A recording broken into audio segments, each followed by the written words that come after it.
prisoners of terror and to destroy their terror infrastructure. What I do not state here, of course, is the often stated determination of India and its intolerance to terror.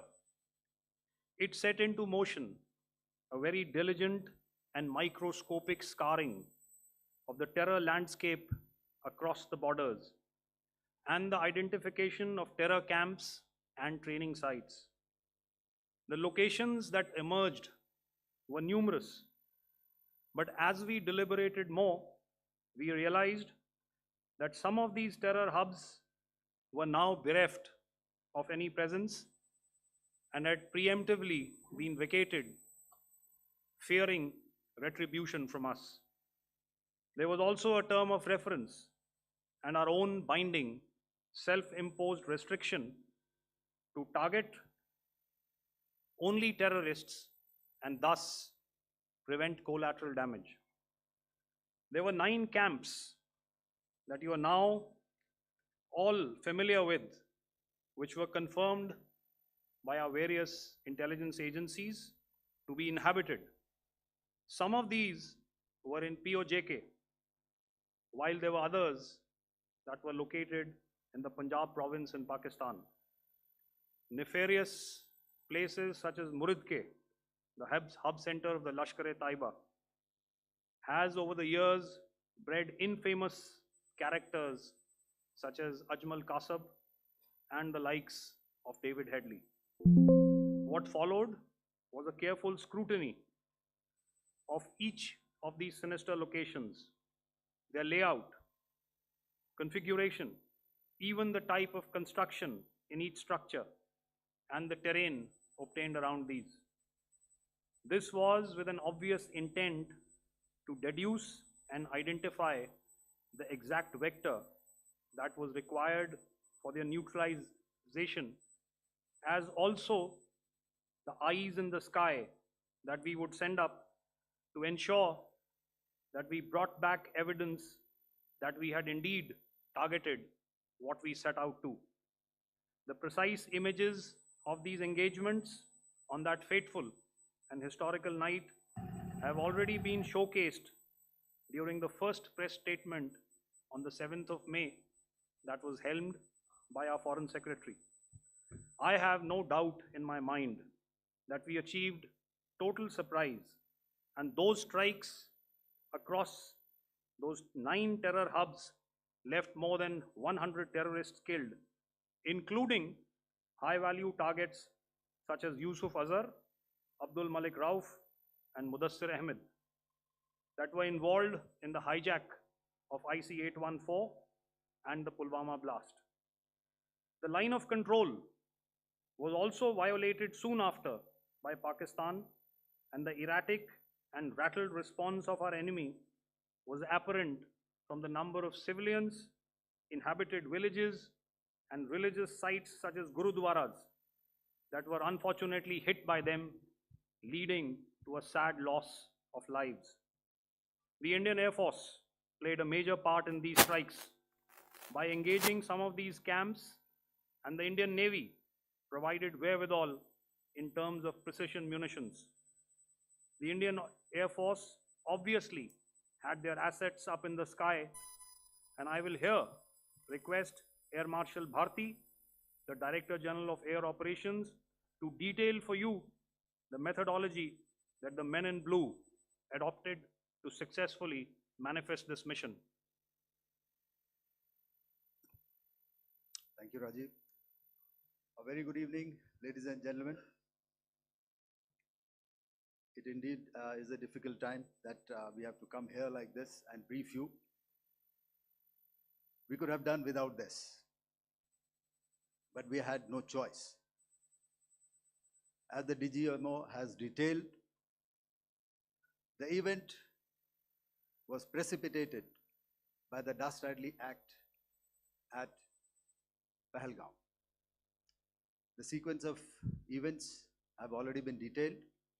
We carefully selected the targets, and out of the 9 selected targets, the target systems that were given to the Indian Air Force were the notorious training camps at Bhavalpur and Muridke, these being further from the international boundary. Through critical target system analysis, we analyzed what was to be done to annihilate these targets and plan to engage these targets with precision air-to-surface guided munitions so as to avoid collateral damage. The modalities of planning process I will not go through at this instant. However, what I would like to show you is the results that we achieved through our targeted airstrikes. Could I have the second slide, please?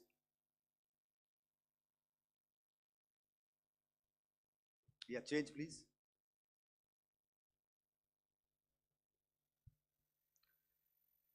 Okay.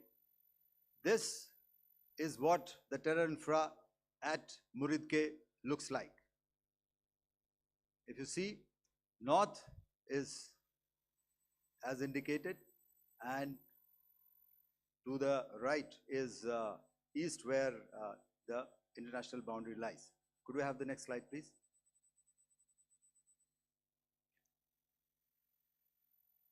Orientating. Just go back one slide. Okay. Please have a look at this red building, the series of buildings out here, and this empty ground. Next. If you relate, the empty ground is here, and you see this is the first weapon that is impacting. This is the impact point number 1 on Muridke training camp with our precision guided weapon on early morning 7. Next, please. Keep your eyes glued for the second weapon coming in and the second impact on the selected target point. Next slide, please.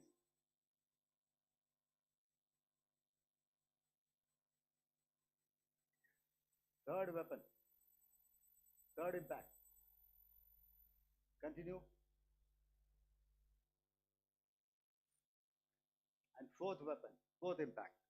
So through these targeted and precision targeting, we addressed the target at Muridke, which was the training infrastructure. Can you hear me? All right. Okay, I'll come closer to the mic. Now we go to the next target, which is the Bhavalpur training camp. Next slide, please.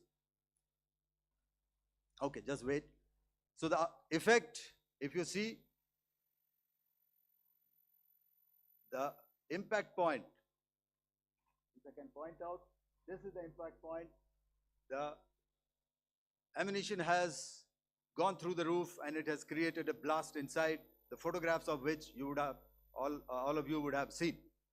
And the red building, after that, there was this double-story building. It has been completely decimated by our precision targeting. Next, please.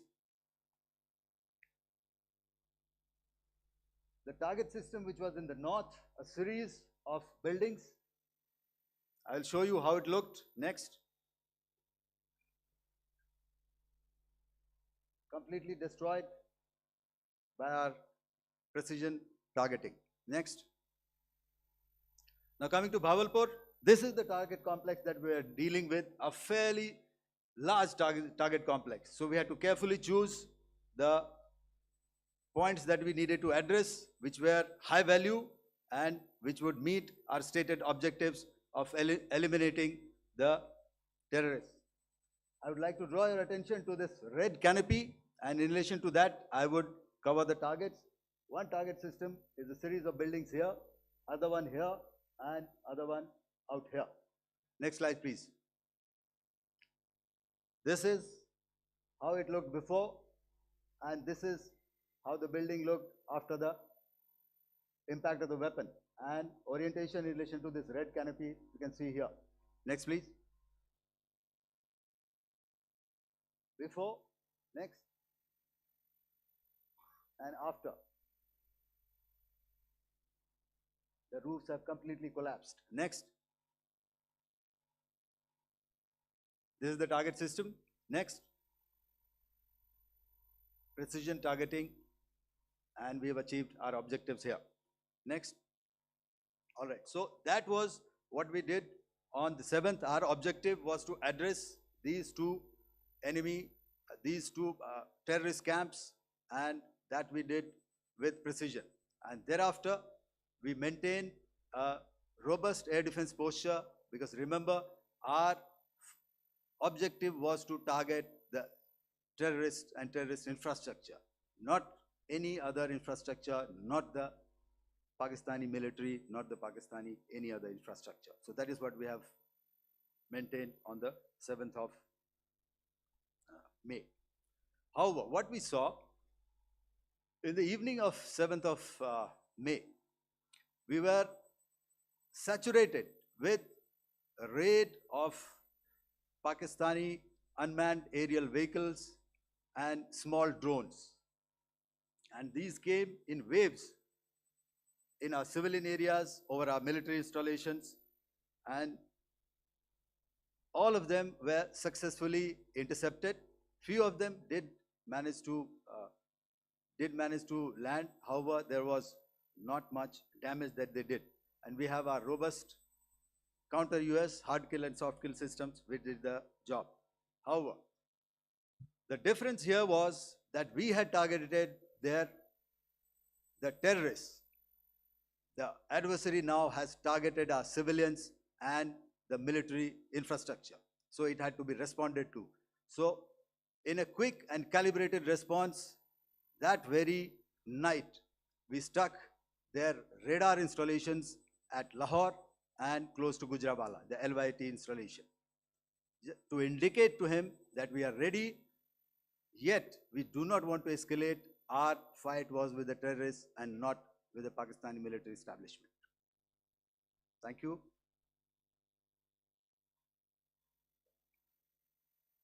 Thank you, Air Marshal Bharti.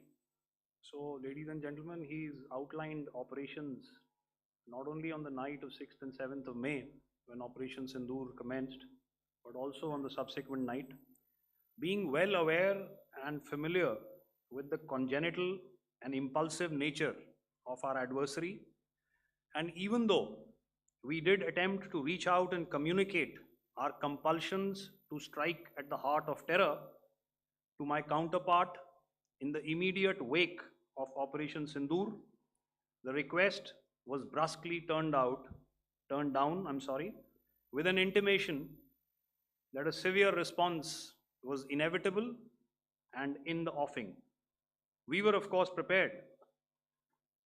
Operations on the 7th and the 8th, Air Marshal Bharti spoken about. On the night of 8th and 9th of May, they flew drones and aircrafts into our airspace all across the borders and made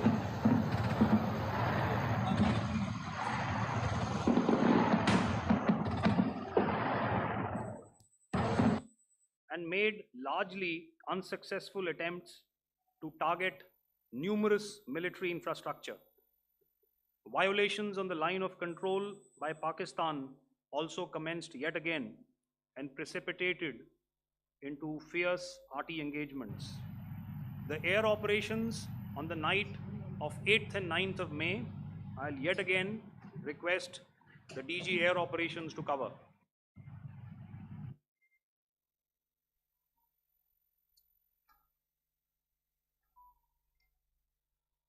So I just covered what happened on the night of 7th and 8th.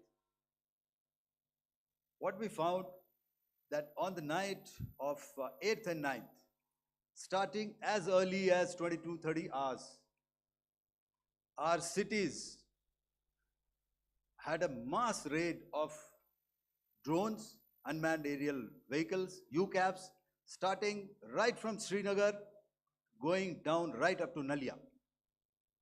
it was a mass raid in waves and it was relentless.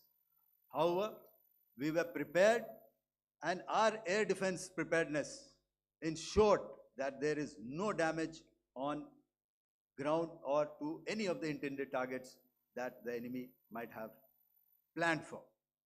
The difference between 7th night and 8th night was that on 7th night, he sent in his Yiha class of UAVs. However, these UAVs can go some distance, they are armed. However, on the 8th, less numbers of armed UCAVs were there or UAVs were there, and more numbers of quadcopters, maybe for surveillance or just for harassment of civilians. This continued till midnight.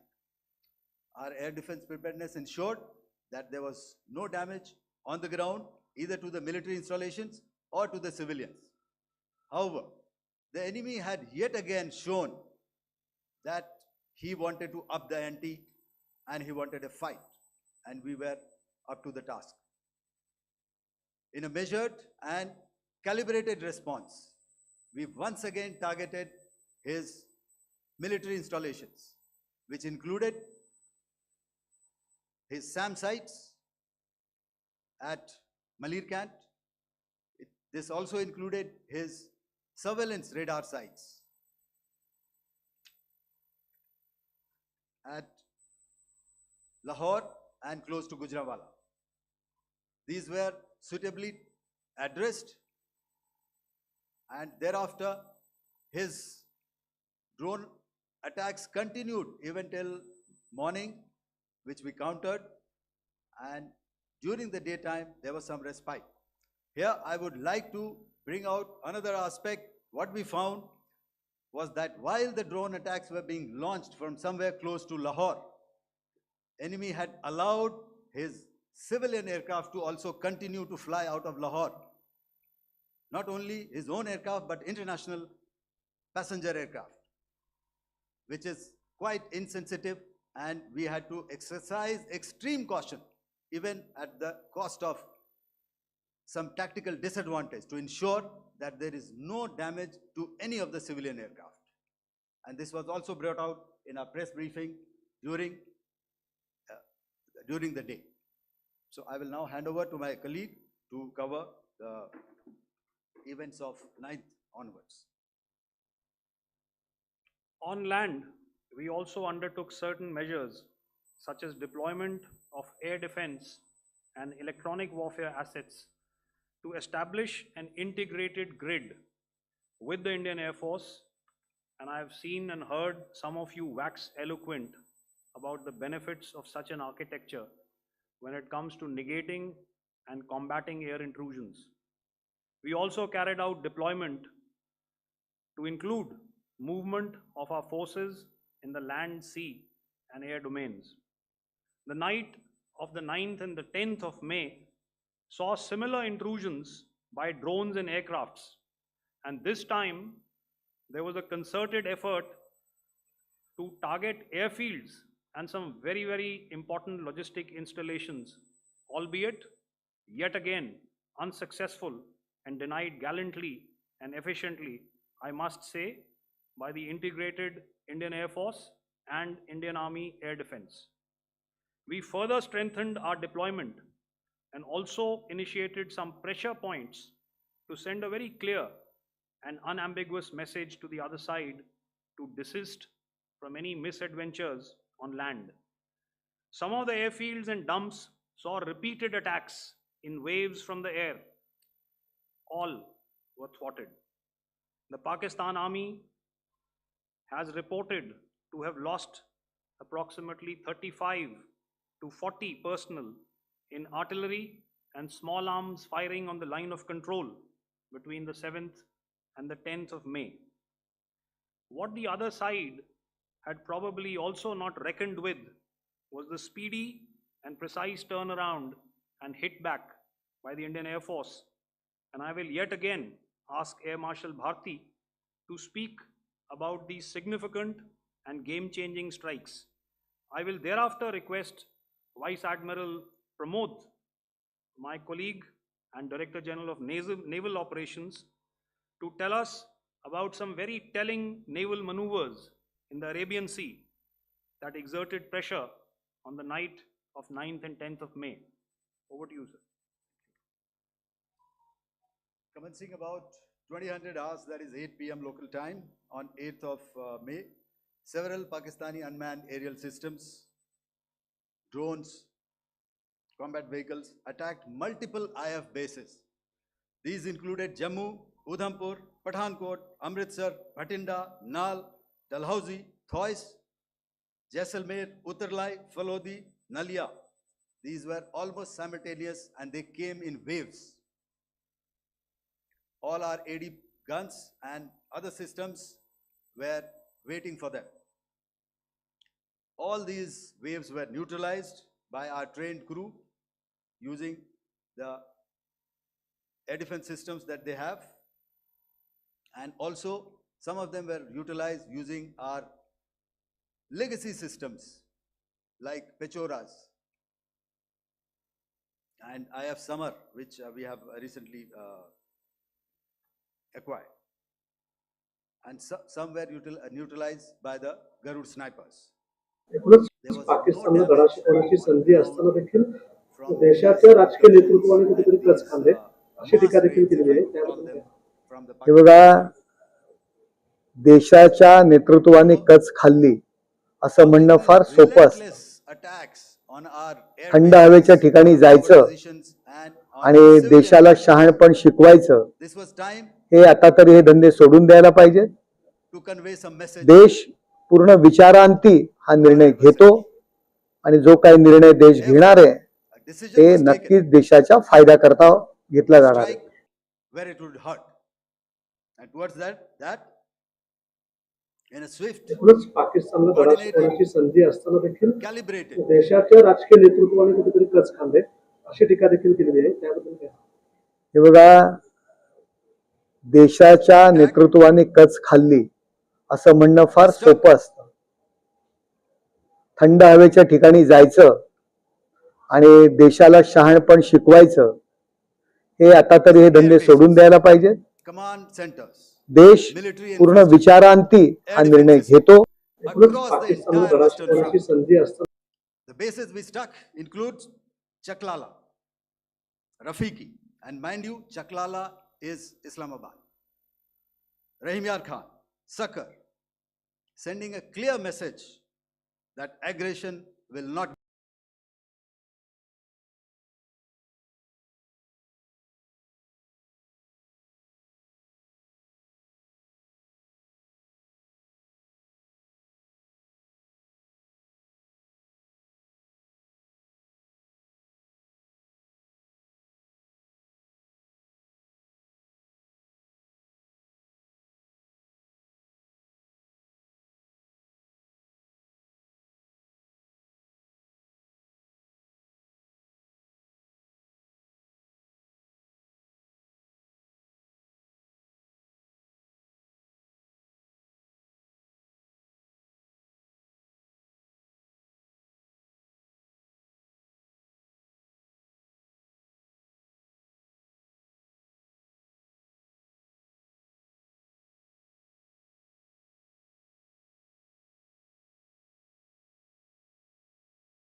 be tolerated.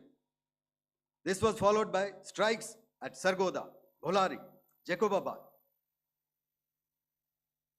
We also struck the C2 centers at Murid, the UAE complex at Murid, Rafiki, radar at Chunia, which I will show you, Rahim Yar Khan airfield, and the unmanned combat aerial vehicle hangar at Sakar. I would like to reiterate here that we have the capability to target every system at these bases and more. However, it was only a measured response to instill good wisdom to our adversary to refrain from further escalation. IF response was directed only at military installations, avoiding civilian and collateral damage. I would now like to show you some of the effects that have been achieved as a result of our air operation.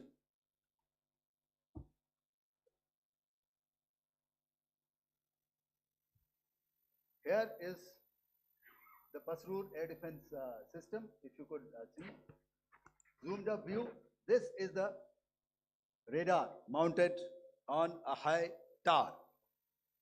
And after the strike,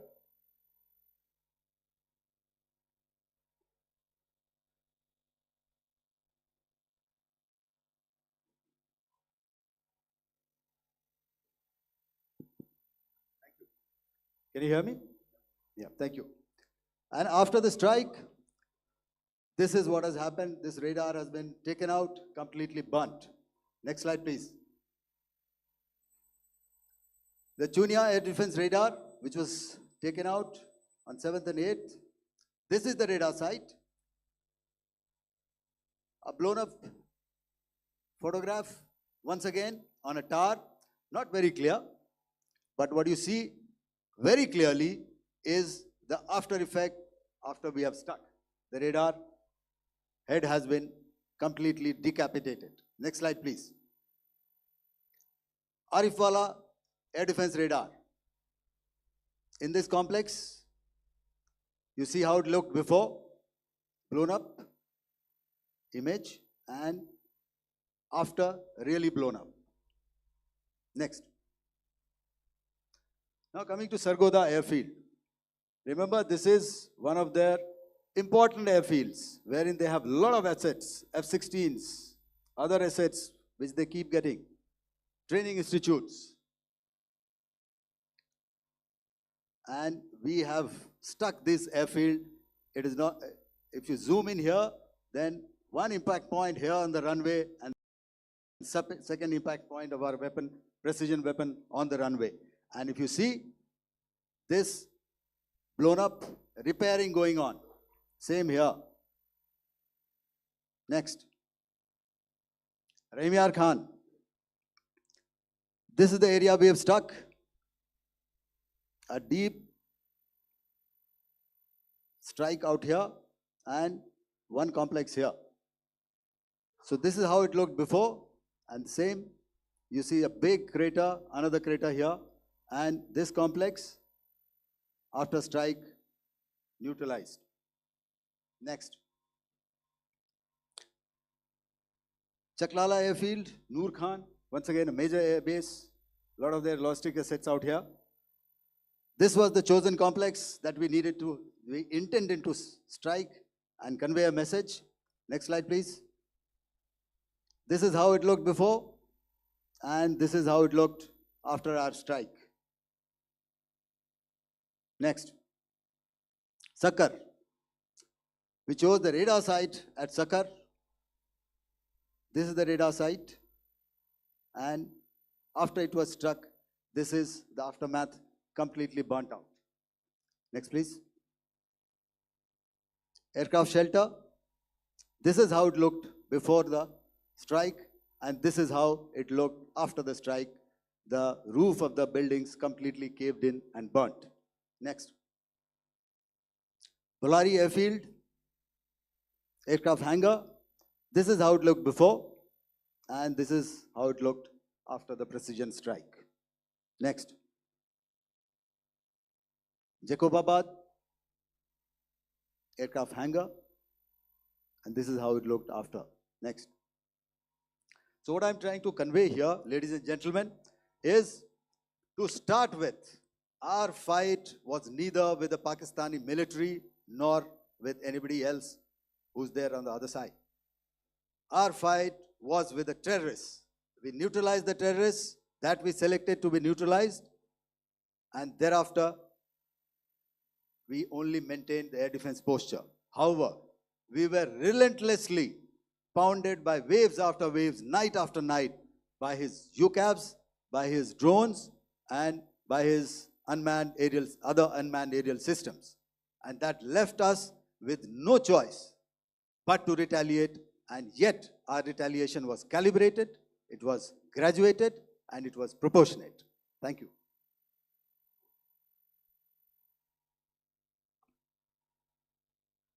Good evening, ladies and gentlemen. In the aftermath of the cowardly attacks on innocent tourists at Pahalgam in Jammu and Kashmir by Pakistani-sponsored terrorists on 22nd April, the Indian Navy's Carrier Battle Group, surface forces, submarines, and aviation assets were immediately deployed at sea with full combat readiness in concert with the Joint Operation Plan of the Indian Defence Forces. You may be aware that we tested and refined tactics and procedures at sea during multiple weapon firings in the Arabian Sea within 96 hours of the terrorist attack. The aim was to revalidate our crew, armament, equipment, and platform readiness to deliver various ordnance on selected targets precisely. Thereafter, our forces remained forward deployed in the Northern Arabian Sea in a dissuasive and deterrent posture with full readiness and capacity to strike select targets at sea and on land, including Karachi at time of our choosing. The forward deployment of the Indian Navy compelled Pakistani naval and air units to be in a defensive posture, mostly inside harbors or very close to the coast, which we monitored continuously. The Indian Navy maintained seamless maritime domain awareness throughout the duration and was entirely aware of the location and movement of Pakistani units. In effect, we had and continue to have good battle space transparency using our maritime domain awareness grid. As you are aware, our response has been measured, proportionate, non-escalatory, and responsible from day one. Accordingly, the calibrated approach considered all options, including the ability of the Indian Navy for offensive action from and at sea. As part of this escalation control mechanism, the application of force by the Navy was planned in a synchronized manner in coordination with the Army and Air Force, the highlight being teams from the three services working closely in an integrated manner. Along with the kinetic actions by the Indian Army and Indian Air Force, the overwhelming operational edge of Indian Navy at sea contributed towards Pakistan's urgent request for a ceasefire yesterday.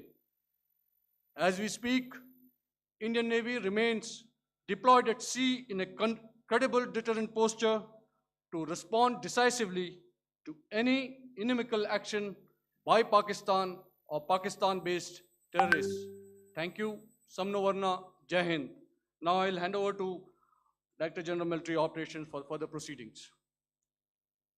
Ladies and gentlemen, on the 10th of May, in the morning, even as we were getting into a huddle to wargame the events of the previous night, a routine exercise, I received a message on hotline from my counterpart in Pakistan seeking my willingness to communicate. Since our initial aim was to strike at terror camps, and all our actions in the subsequent days were in response to the intrusions and violations by the Pakistan Air Force and its army, it was decided that I would indeed speak with my counterpart.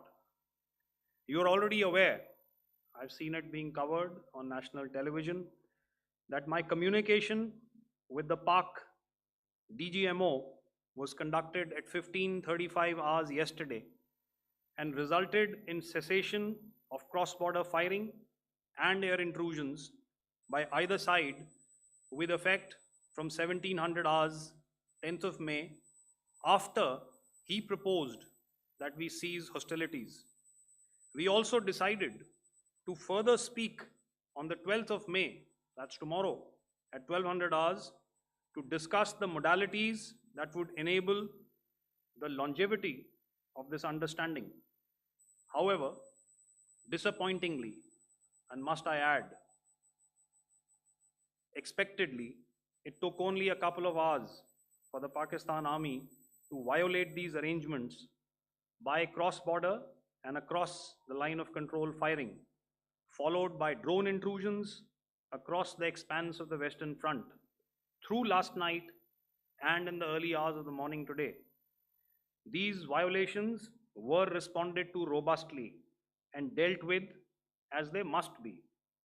We have earlier today sent another hotline message to my counterpart highlighting these violations of the understanding between the DGMOs on the 10th of May and our firm and clear intent to respond to these fiercely and punitively, if repeated tonight, subsequently, or later. In this regard, I must inform all of you that the Chief of Army Staff has earlier today conducted a security review and has granted full authority to our Army commanders for counter actions in the kinetic domain in case of any violation by Pakistan. In the end, I pay my solemn homage to my 5 fallen colleagues and brothers from the armed forces and civilians who have tragically lost their lives in Operation Sindoor. Our hearts go out to the bereaved families, and we express our solidarity to them in this lifetime and beyond, at this grave juncture in their lives. Their sacrifices shall always be remembered and spoken of in glowing terms by a grateful nation. We have thus far, ladies and gentlemen, exercised, and my colleague Pramod highlighted this, immense restraint, and our actions have been focused, measured, and non-escalatory. However, any threat to the sovereignty, territorial integrity, and safety of our citizens will be met with decisive force. Jai Hind. Okay, ladies and gentlemen, we are now open for questions. All right, now since I would not know all of you, I would expect you to please raise the placard or your hand, and once I indicate, I expect you to please give out your name and the media group that you belong to. Keep your questions short so that we can take as many questions as possible.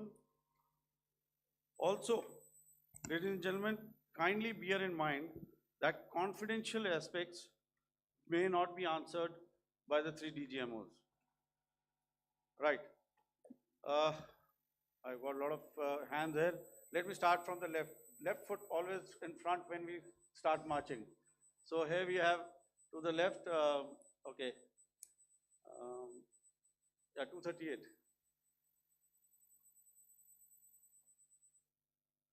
Hello. So this is Manas Pratimhuyan from PTI, Press Trust of India.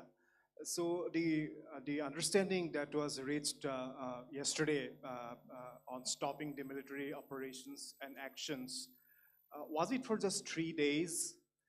And what would be the cost escalation if there is violation of this understanding by the Pakistani side? And my subsequent question would be that we have a kind of ceasefire agreement with Pakistan that was finalized in 2003. So will there be some kind of similarities in frameworks between the two kind of understandings, 2003 ceasefire agreement and current understanding on stopping military operations? And again, what are the cost that will be incurring on Pakistan if Pakistan again resorts to this kind of terrorist activities, because we have made it very clear that the cost will be very high. So I would like to have your thoughts on it. Okay, so I'll answer the latter part of the question first. I also want to add that while the initial ceasefire agreement, as you correctly pointed out, is of the 2003 vintage, but I must remind you that in 2021, in the month of February, and this was then when the crisis in eastern Ladakh was also on, the two DGMOs had spoken and arrived at a ceasefire understanding that lasted right up until this unfortunate attack at Pahalgam. Once our Foreign Secretary had announced the decisions of the CCS in the immediate wake of that attack, he had announced certain measures, and then of course Pakistan had in turn made its own announcements. Since then, there have been certain violations of this ceasefire understanding, and of course after the 7th of May, like I pointed out during my statement, that there have been numerous violations on the line of control especially, and of course along the international boundary by the Pakistan Army and the Pakistan Air Force. This understanding that we spoke about yesterday, no, it was not for 3 days. It was first to stop aggressive and hostile activities immediately, let that order and direction settle down for about 36 hours, and thereafter discuss modalities, like I said, to ensure its longevity. That is tomorrow on the 12th of May. But unfortunately, we had a violation starting at approximately 1900 hours last night, and we've sent a communique, like I said, to the Pakistan Military Operations Directorate, and we will await to what happens tonight. All right. I will. The cost escalation, I mean, I'll leave it to your best imagination. I've already said that the response will be fierce and punitive. Now, the right foot forward. Yeah.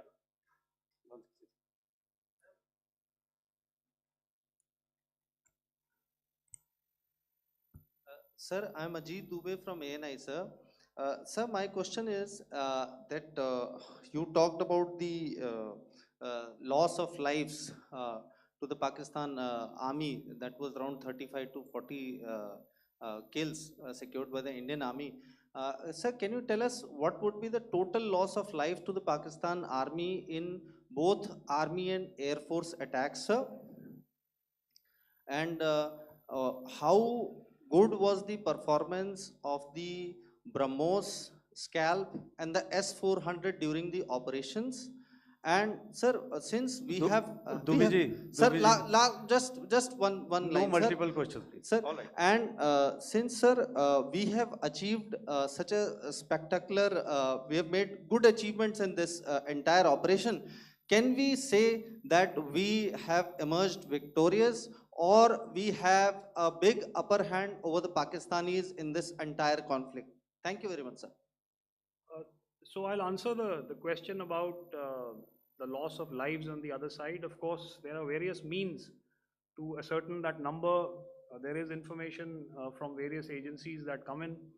There are, of course, on the line of control, other ways to find out as to what has been the effect of what you are doing there in ceasefire violations. So therefore, I mentioned 35 to 40 on the line of control, and please remember that once Operation Sindoor was launched, the responses of the Pakistan Army were also on Indian Army or the Indian Armed Forces infrastructure. Let me put it that way. So that's why I did not cover casualties of the Pakistan Army, at least in the initial phases of battle, because those were not our targets. Our targets were terror oriented, And of course, later, once they launched air intrusions and air operations on our infrastructure, we've used heavier weapons, and of course, there would have been casualties, but those are still being assessed. The effects of the weapons that you mentioned, I will request Air Marshal Bharti to apprise all of you about those. Good evening, Mr. Ajit. How are you? Ajit, okay, the meeting after some time. I never mentioned about any of the weapons that we used. Check. Okay. What I was saying that I never mentioned of any of the weapons, the caliber that we used. All right. So we'll leave it at that. Those are matters of operational details which I would not like to go into. But suffice to say that whatever methods and whatever means we have chosen, it had the desired effects on the enemy targets. How many casualties?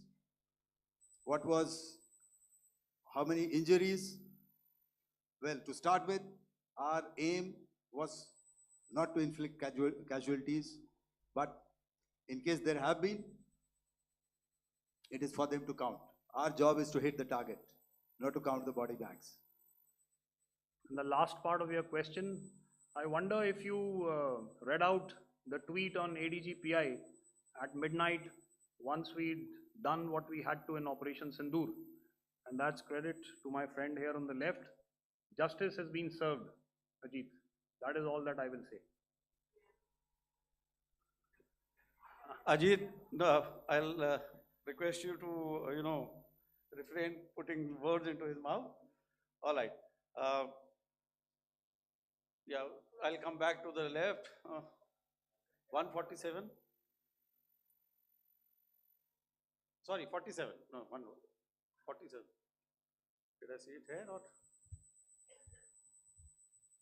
Yeah. Good evening, gentlemen. Sorry, 147. I saw it there. Sorry. Yeah. Since I've already said 147. Start, please. Hi, sir. Good evening. This is Shivam Patel from Reuters News Agency. Thank you for giving me the opportunity. My question, sir, is how many military targets did Indian Armed Forces strike in Pakistan in response to the attacks from Pakistan? How were these targets selected? And how many troop casualties have been there in total on both sides, if you give details? Thank you. I'm sorry, where are you? I haven't spotted his. He's to the right. Can you just repeat that for me, please? Sure, sir. So my name is Shivam Patel. I'm from Reuters News Agency. My question is, how many military targets in total did the Indian Armed Forces strike in Pakistan in response to the attack from Pakistan? How were these targets selected? And how many troop casualties have been there on both sides, if you can? So you're speaking of the targets that I mentioned in the wake of the attack at Pahalgam, right?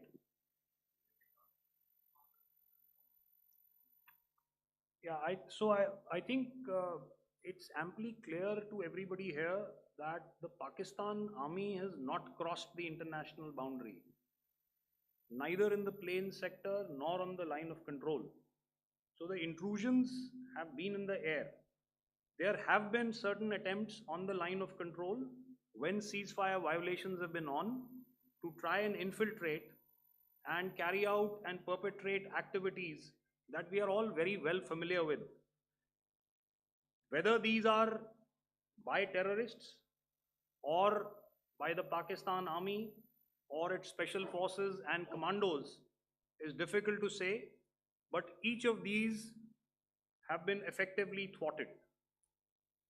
So therefore, as far as engagements of military targets on the other side is concerned, I thought Air Marshal Bharti covered those very well and in detail, and he also mentioned as to how they went about targeting those. I think those images were very clear and very, very graphic in telling us as to what we needed to hit. And you'll remember right at the outset, I said that we even went into what was the construction in each of these locations, and therefore decided on the vector that had to be utilized. Please. Okay, if I could add to what the DGMO has said, I have already detailed the targets. Now, whether it is X numbers or Y numbers that is immaterial. And what damage have we inflicted? You have seen. What are the casualties on the other side? As I said, that is for them to count. As far as we are concerned, from the air defense side, if they had a choice, they would have definitely come in. They are fighters, there are more numbers of UCAVs. It is not that they did not intend to come in. It is only that our robust AD posture prevented them from coming in. So that must be known, and that must be realized by all the audience here. Yeah, I'll come to the left now, 24.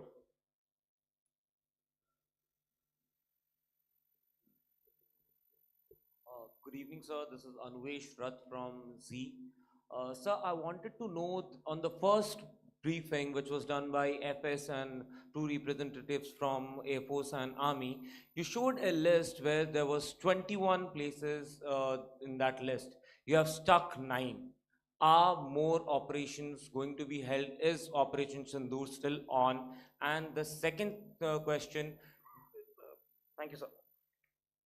Thank you so much. And also, I want to congratulate all 3 of you for a fantastic operation that you guys have done. Thank you so much. Thank you so much for that one question. Yeah. Sir, the question. Unfortunately, Rath, is that your name? I'm sorry. You know, as far as operational details are concerned, I am not in a position to share those right now. But I think I'll take a cue from Pramod. You know, he said towards the end that the Indian Navy is still in a posture that is deterrent. And I have already made it very clear towards the end of what I said that it's only a couple of hours ago that the Chief of Army Staff has carried out a security review, and he's authorized our Army commanders to deal with violations of any kind from across the borders in a manner that they deem fit. So again, to reiterate, the response will be fierce and it will be punitive.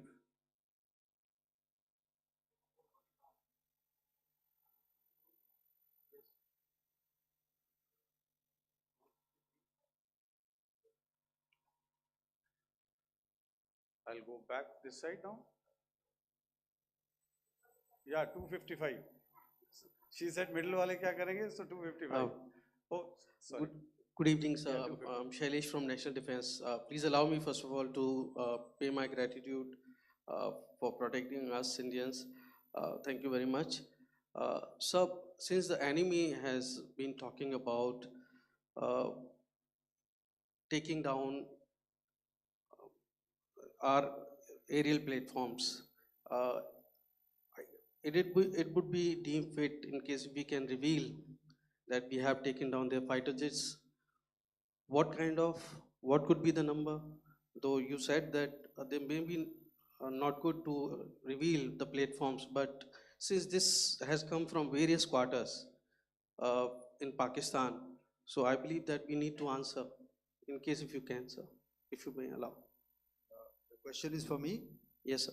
Okay, and if I get it right, you want to know how many of their planes we have downed? Yes, sir. Yes, sir. All right. See, as I said, their planes were prevented from coming inside our border. All right. So we do not have the wreckage with us, but definitely we have downed a few planes. Numbers, we would not like to hazard a guess out here. Okay. I have the numbers, okay, and we are getting into the technical details of it to establish it. So I would not like to put a figure at this time, but definitely there are losses from their side which we have inflicted. Were they, please don't ask. were they fourth generation plus, sir? See, sir, you're putting words into my mouth. Why do you say fourth generation? Let us make it high tech. Thank you so much, sir. All right. Yeah, 163.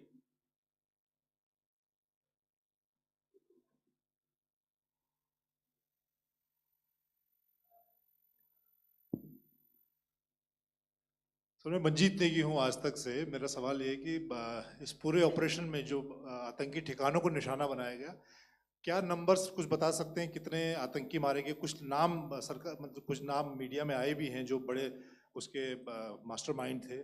और एक सवाल जो आज air force ने भी एक tweet किया कि ऑपरेशन सिंदूर अभी जारी है और सरकार की तरफ से भी कहा गया। और पिछली बार जब विदेश मंत्रालय की प्रेस कॉन्फ्रेंस पहली हुई थी उसमें वो लिस्ट दिखाई गई थी कि 21 टेरर कैंप आइडेंटिफाई किए गए हैं। तो क्या जो बाकी बचे हुए टेरर कैंप हैं उन पर भी कार्रवाई होगी? और एक नंबर अगर आप बता पाएं कितने टेररिस्ट मारे गए? Manjeet ji, 3 questions. The third one has just been asked here before. So 21 this thing. So I'll request the first to be answered so that we have more number of people who can ask. Manjeet, जब मैंने statement दिया तो मैंने शुरू में ही कहा कि जैसे ही ऑपरेशन सिंदूर कॉन्सेप्चुअलाइज हुआ तो हमारा जो पीछे की कार्रवाई होती है स्पेड वर्क और टारगेट्स को आइडेंटिफाई और एनालाइज करने की कार्रवाई शुरू हो गई थी। मैंने जब स्टेटमेंट दिया तो मैंने बताया कि बहुत सारे थे, हमने 21 दिखाए होंगे और भी हैं, लेकिन वो लिस्ट फिल्टर करते करते 21 तक पहुंची। अब क्या आगे एंगेज किए जाएंगे? अगर ज़रूरत पड़ेगी तो ज़रूर एंगेज किए जाएंगे, लेकिन मैंने बताया कि इस समय जो इंट एजेंसीज ने हमें बताया कि फलाने कैंप में प्रेजेंस है, हमने उनको एंगेज किया। कुछ नाम मैंने लिए, कुछ नाम अभी पुख्ता किए जा रहे हैं। मैंने आपको बताया कि जो इंट एजेंसीज ने अभी तक असेसमेंट किया है उसमें उन्होंने कहा है कि तकरीबन 100 से ज़्यादा मारे गए हैं। और एक आज आपने तस्वीर भी देखी कि काफ़ी प्रोमिनेंट जो फ्यूनरल था, काफ़ी प्रोमिनेंट एक जो हस्ती हैं वो ऑर्गेनाइज कर रहे थे, और उस फ्यूनरल में और कौन कौन लोग अटेंड कर रहे थे वो तो आपने देखा ही। तो आप लोग सब समझदार हैं और मुझे ये कहने की ज़रूरत नहीं है कि इन लोगों को कहाँ से सपोर्ट मिल रहा है। अगर नहीं मिल रहा होता तो ऑपरेशन सिंदूर नहीं होता, तो उसी की वजह से है ये ऑपरेशन। तो मेरे ख्याल से मैंने आपके सारे सवालों का जवाब दे दिया। Ma'am. Sir, next is from 17. Sir, मेरा नाम अंजू निर्वाण है, TV9 भारतवर्ष से। सर, मेरा सवाल ये है कि ऑपरेशन सिंदूर में हमारी जो इंडियन नेवी है उसके बारे में सर थोड़ा सा बताएं कि किस तरह की उसकी भूमिका रही, क्योंकि हमने इस दौरान सर देखा कि बहुत सारी स्पेकुलेशन भी रही और ये बोला गया कि कराची तक हमारी नेवी ने ऑपरेशन किया है। तो सर इस पे थोड़ी सी क्लैरिटी चाहिए। और सर हमने कौन कौन से फाइटर एयरक्राफ्ट डाउन किए हैं, अगर उसका भी थोड़ा सा क्लैरिटी मिल जाए तो अच्छा रहेगा। तो मैं आपका पहले सवाल का जवाब दूंगा। I will make few sentences and leave it for your imagination. First of all, as I mentioned, we have quantitative and qualitative edge to deliver a massive blow to our adversary, and we completely dominate in the maritime front. Indian Navy's action is part of the escalation ladder mechanism which we have worked out amongst 3 services. This time, if Pakistan dare take any action, and Pakistan knows it, what we are going to do. That's all. आपके सवाल का जवाब मैं पहले दे चुका हूं। आपके सवाल का जवाब मैं पहले दे चुका हूं, इसलिए मैं बस उस तक ही सीमित रखूंगा और इतना कहना चाहूंगा कि आने वाले दिनों में आपको खुद ही पता चल जाएगा और ऐसी बातें छुपी नहीं रहती हैं, तो पता चल जाएगा। So at this time we'll just let it be. Okay, ladies and gentlemen, we have 1 or 2 more questions, sir. So please, they are going to be outside. You can speak to them there also. 104. 104.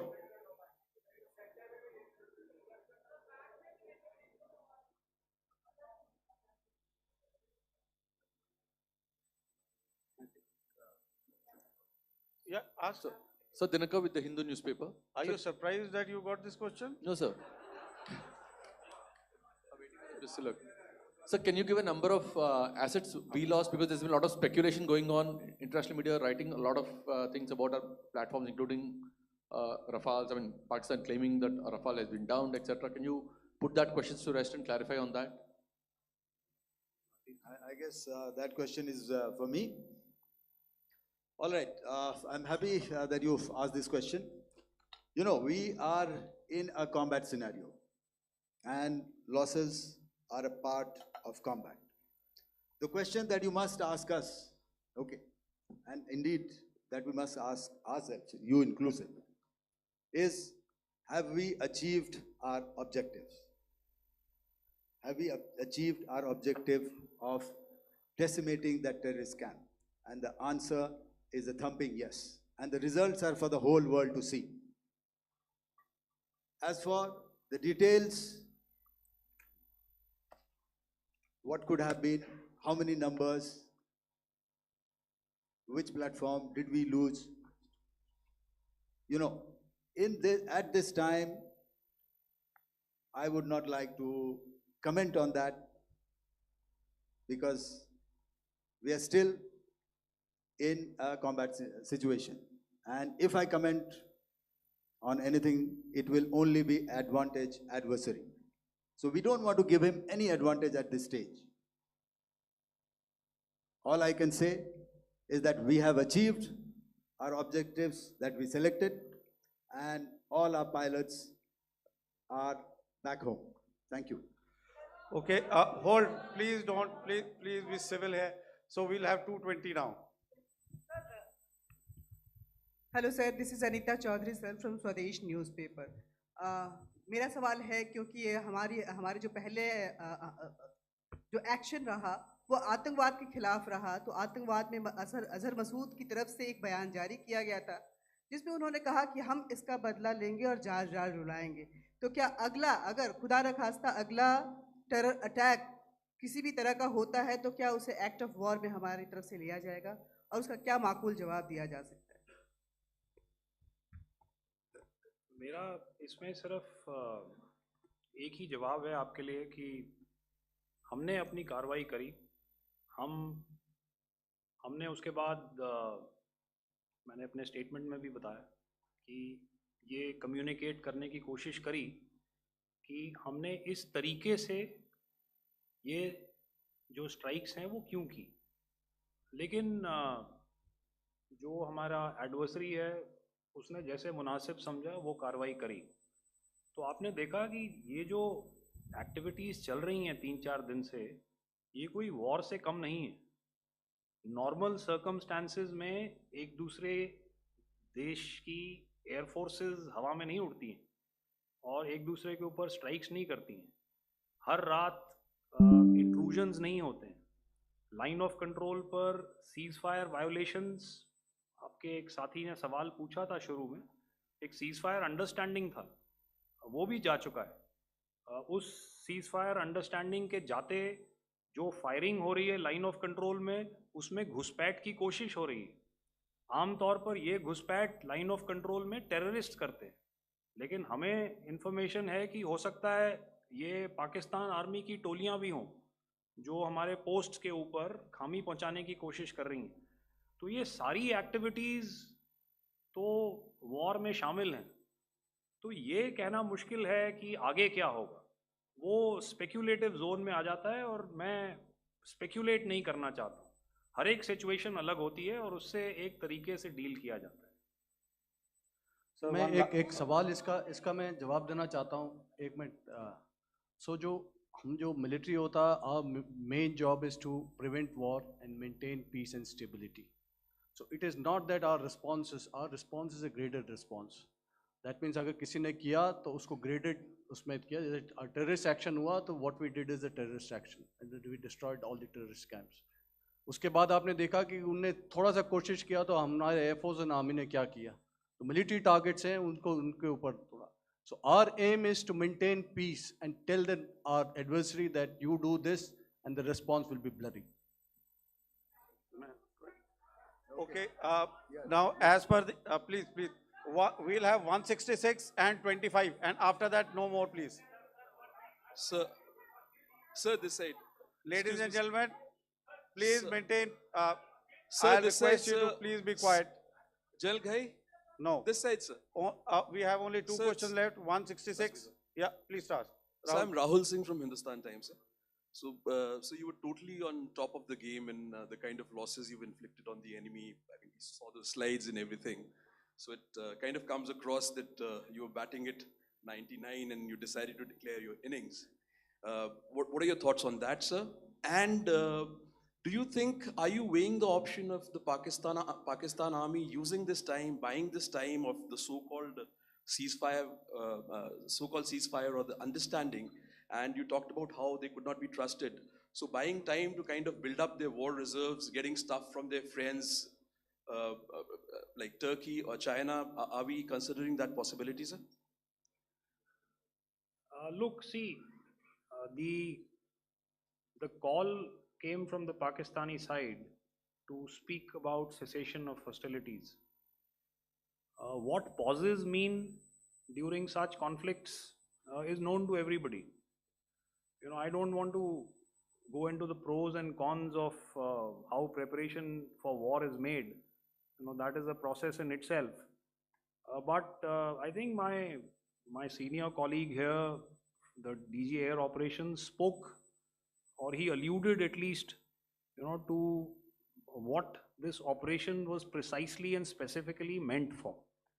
And I think that's something that we achieved, you know, right at the outset. Had we had the option not to go further, we probably wouldn't have. But we've been compelled to be in this situation.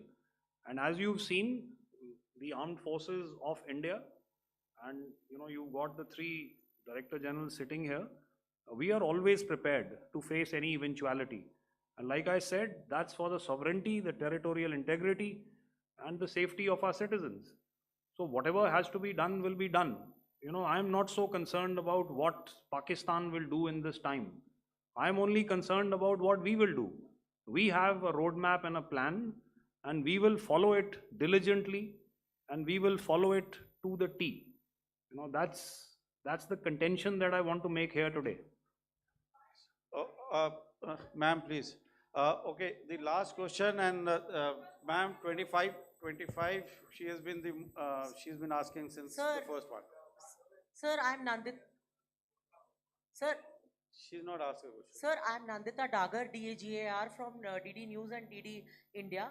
Sir, I wanted to ask you that my question is to General Ghai. Sir, you spoke to your counterpart yesterday and the Pakistani counterpart. Sir, what is the Indian Army's assessment that despite that agreement, that talk that you had, despite that agreement coming into effect at 1700 hours yesterday, why did they violate it? And number two, yesterday at the joint Defense Ministry and Foreign Ministry briefing, Wing Commander Vyomika Singh and Colonel Sophia Qureshi had told us that we have cited the Pakistani troops amassing at the borders and at the LOC. Sir, has that situation changed? Have they withdrawn? And sir, if in case, despite now there is a lull, of course, but if tonight again, if the enemy again carries out shelling and aerial intrusions through drones, what is going to be our response, sir?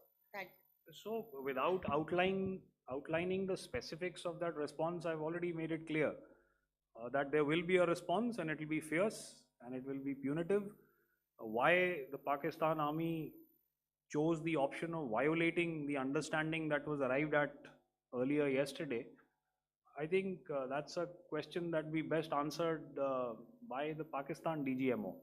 I wouldn't be able to, give you that. But, in situations such as these, and if you go back into any conflict, sometimes these understandings take time, to fructify and manifest on ground. But without, getting into the reasons, it is our mandate to be prepared at all times, and that we were. It's not as if because there was an understanding we weren't prepared. I must tell you that the armed forces were on a very, very high alert, and they continue to be in that state even as we speak. Oh, all right. Ladies and gentlemen, please, ma'am, please. Okay, thank you so much for coming today. Those who have missed asking a question, those who have missed, see, I knew I'll grab this attention from you like this. Those who have missed the opportunity to ask a question can give me a written one. I will definitely get back to you with that. And also, they are they are invited for a cup of tea in my office day after tomorrow. Thank you, ladies and gentlemen, for coming. Thank you.